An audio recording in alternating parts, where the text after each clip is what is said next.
갈라디아서 2장 말씀입니다.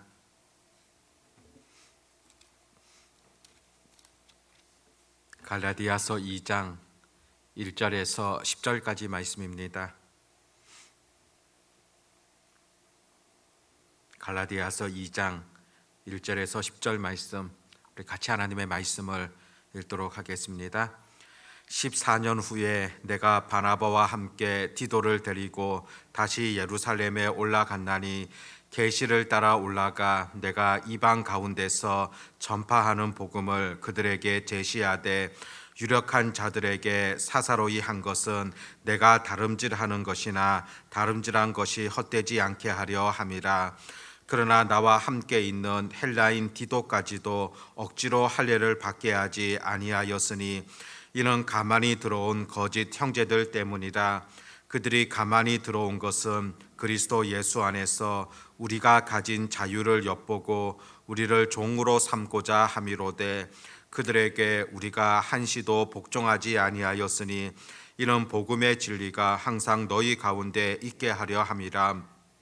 유력하다는 이들 중에 본래 어떤 이들인지 내게 상관이 없으며 하나님은 사람을 외모로 취하지 아니하시나니 저 유력한 이들은 내게 의무를 더하여 준 것이었고 도리어 그들은 내가 무할례자에게 복음 전함을 맡은 것이 베드로가 할례자에게 맡은과 같은 것을 보았고 베드로에게 역사하사 그를 할례자의 사도로 삼으시니가 또한 내게 역사하사 나를 이방인의 사도로 삼으셨느니라.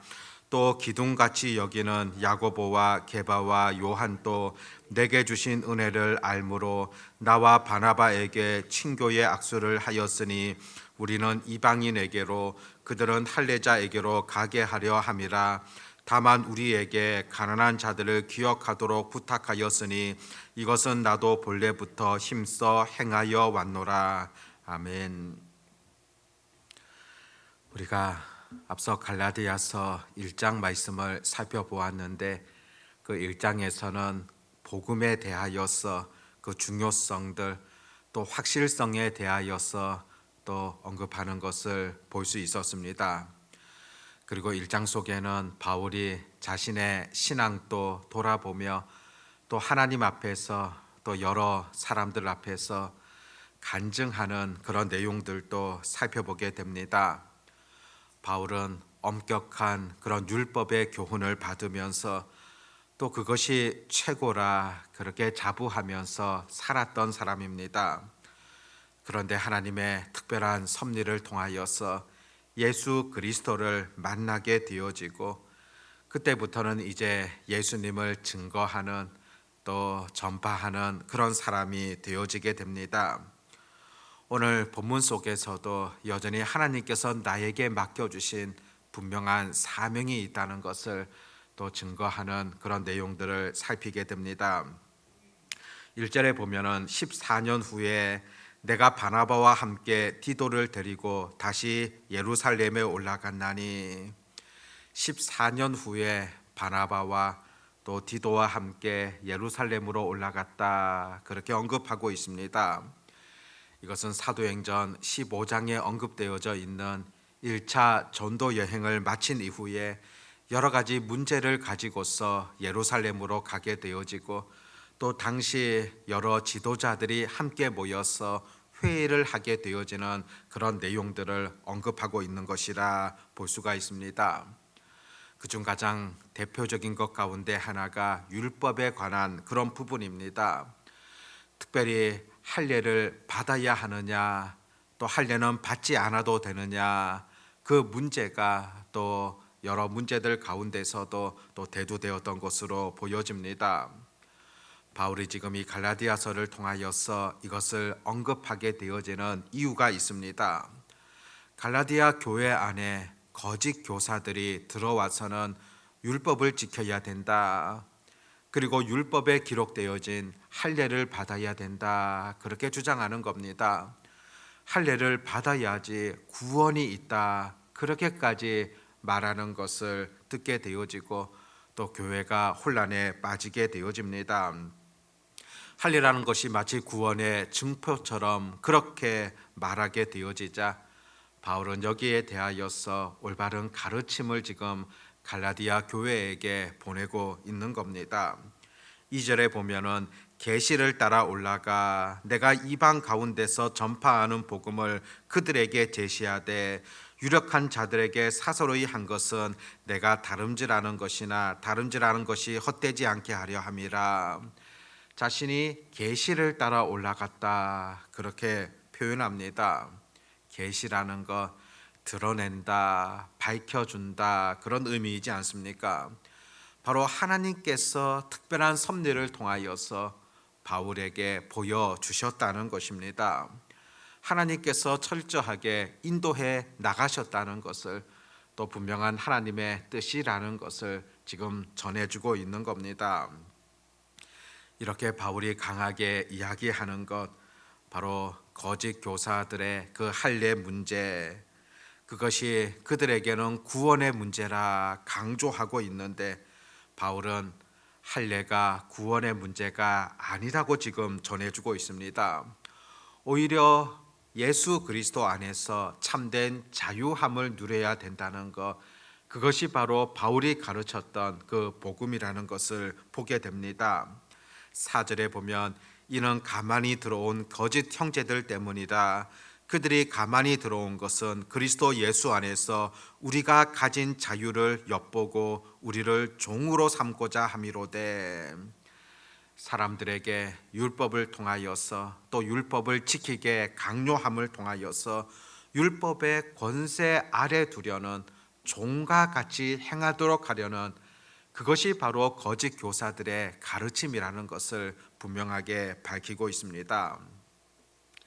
사실 죄성을 갖고 있는 사람들의 깊은 내면에는 내가 무엇인가 해야지, 또 내가 무엇인가 공로를 쌓아야지, 그렇게 할 때 구원에 이르게 될 것이다, 그런 생각들이 죄성을 갖고 있는 사람들의 마음속에 자리하고 있습니다. 실제로 세상의 다른 모든 종교들의 그런 가르침이지 않습니까? 사실상 죄성을 갖고 있는 인간들이 고안해낼 수 있는 방법이 바로 구원에 대한 문제에 있어서 자신들이 무엇인가 해야 된다는 그런 가르침이고 또 그것을 배우게 되어지는 모습이라고 볼 수 있습니다. 나의 행위들을 통하여서 구원에 이르게 되어진다. 세상 여타 종교들이 가르치는 바이고 또 죄성을 갖고 있는 인간들이 늘 고안해낼 수 있는 그런 방법이라고 볼 수 있습니다. 그런데 우리 기독교의 그 구원의 길이라는 것은 완전히 그것과는 다르다는 겁니다. 사람들의 어떤 행위들 또 율법을 지킴을 통하여서 그것이 아니라 구원이라는 것은 하나님의 섭리이며 하나님의 은혜라는 것입니다. 전적으로 하나님께서 베풀어 주시는 놀라운 섭리이지 않겠습니까? 어떻게 죄인된 우리 인생을 통하여서 그 구원의 길들이 나올 수 있겠습니까? 전능하신 하나님의 능력을 통하여서 나오게 되어지는 것, 그것이 바로 온전한 구원의 길이지 않습니까?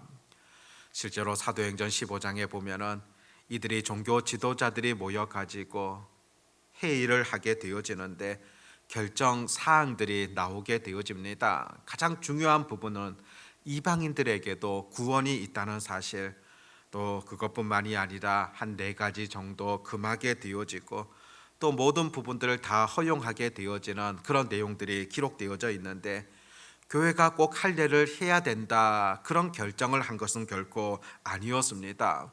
그것이 결코 필수적인 것이 아니라는 것을 그 초대교회 당시 회의를 통하여서 발표하게 되어진 그런 내용들도 보게 되어집니다. 5절에 보면 그들에게 우리가 한시도 복종하지 아니하였으니 이는 복음의 진리가 항상 너희 가운데 있게 하려 함이라. 그들에게 한시도 복종하지 아니하였다. 그들은 바로 교회 안에 들어왔던 거짓 교사들, 율법을 통하여서 할례를 통하여서 구원을 얻게 되어진다, 그렇게 말하는 자들입니다. 그들의 주장에 대하여서 결코 양보할 수 없다는 것입니다. 이 구원에 대한 문제는 어떤 것보다도 중요하기 때문입니다. 우리가 교회 역사를 볼 때도 이 절대적인 것과 상대적인 것, 이것을 구별할 줄 알아야 됩니다. 구원의 길, 하나님의 말씀, 이것은 절대적인 것이지 않습니까? 어떤 상황 속에서도 포기하지 말아야 되고 어떤 환경 속에서도 지켜야 되는 것은 바로 절대적인 것이다 볼 수 있습니다. 거기에 비하여서 상대적인 것, 문화적인 것, 그것을 볼 수 있는데 때로는 잘못 생각하는 그런 경우들이 과거 교회사 속에서도 우리들은 많이 발견하게 되어집니다. 한국 교회의 역사를 들여다볼 때도 이 상대적인 것으로 인하여서 교회가 나누어지고 심지어 교단이 갈라서게 되어지는 그런 경우들도 볼 수 있었습니다.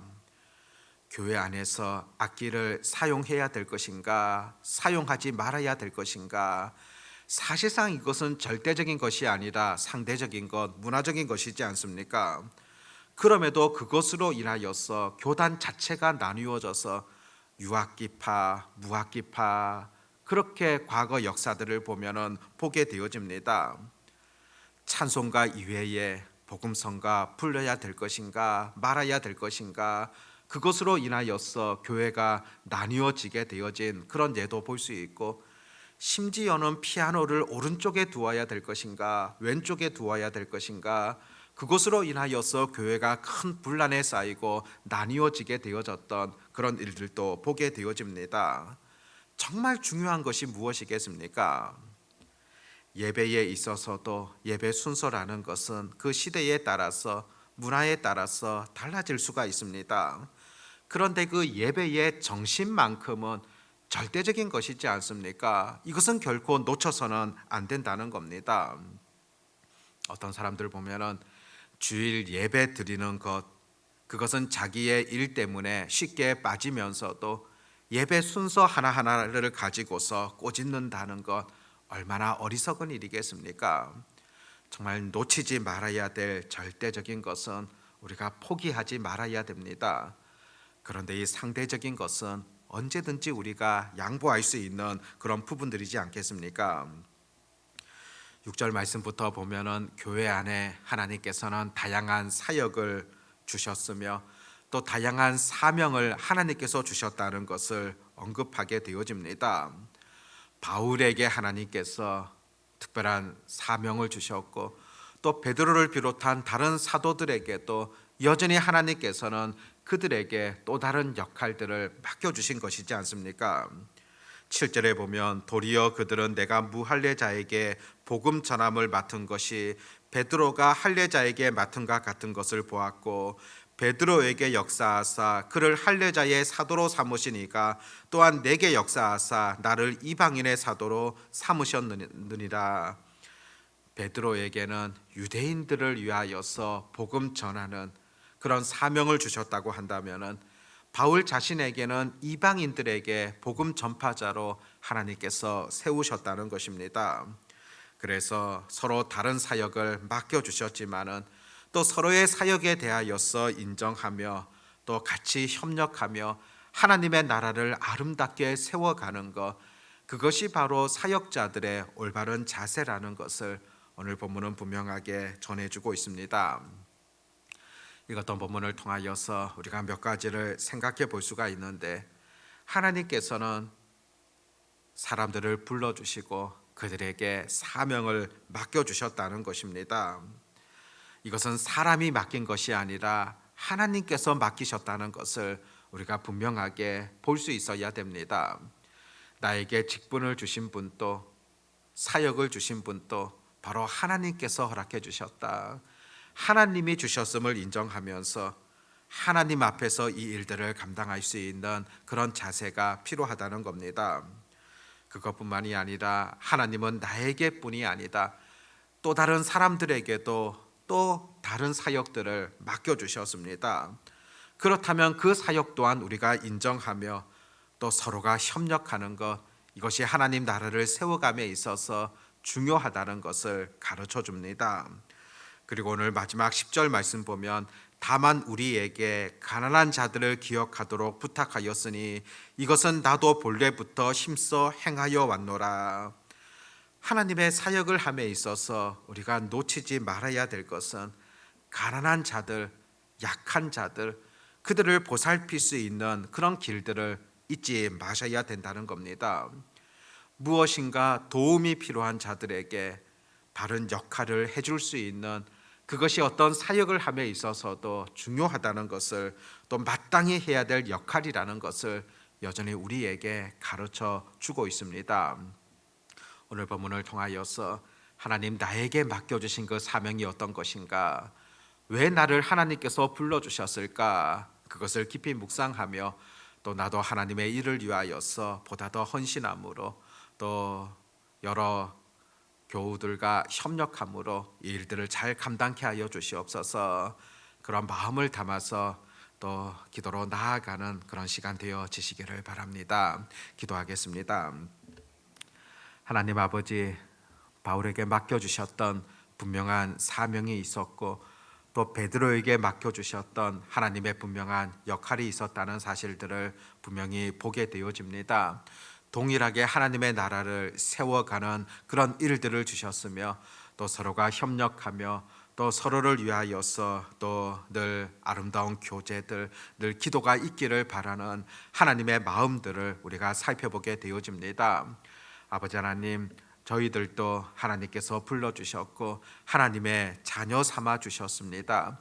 부르심에는 분명한 목적, 그 뜻이 있다는 사실을 알게 하여 주시었고, 내게 주어진 하나님의 역할들, 내게 맡겨주신 하나님의 그 사명이 무엇인가를 분명히 깨닫고 그것을 실천함으로 나아갈 수 있는 그런 은혜가 있게 해 주시기를 간절히 소망합니다. 아버지 하나님, 오늘도 저희들을 이렇게 불러주시고 하나님 앞에서 함께 기도할 수 있는 그런 시간을 주심에 감사를 드립니다. 오늘도 시간과 여건과 모든 형편들을 하나님께서 주셨음을 인정하며 믿음으로 나아가게 하여 주시옵시고, 오늘 하루도 하나님이 기뻐하시는 그런 일들을 아름답게 감당할 수 있는 그런 지혜들이 우리 모두에게 있게 하여 주시옵소서. 또 세상에서 한 주를 또 이렇게 시작하게 되어집니다. 하나님께 영광을 돌려드리고 또 하나님이 소망하고 바라는 바들을 우리도 아름답게 실천함으로 나아갈 수 있는 그런 한 주가 되게 하시고, 흥덕 향상교회 모든 교우들을 하나님의 능력의 손으로 어루만져 주시고 더욱더 믿음으로 굳건하게 설 수 있도록 인도해 주시기를 간절히 소망합니다. 오늘도 전능하신 우리 주님만을 온전히 의지하오며 우리 주 예수님의 이름으로 기도드립니다. 아멘.